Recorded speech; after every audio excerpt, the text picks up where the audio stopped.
Norman Bates is a very busy man. He runs this motel all by himself. It's got 12 cabins. Looks like 11 vacancies right now. He's hoping a guest in room number 1. And we're going to stop for a moment. This is a great photo opportunity. We want to give you time to get pictures of the Psycho House. You get a picture of the Bates Motel. You get a picture of Norman carrying that dead... What? Hey, Norman!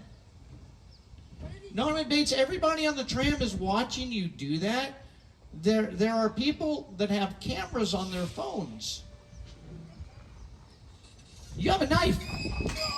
I didn't take pictures. In the back car, they're far away from me. They did. Norman, I was kidding. Norman, don't, I will tell your mother. He lives with his mother. She's home right now. She's sitting in a rocking chair.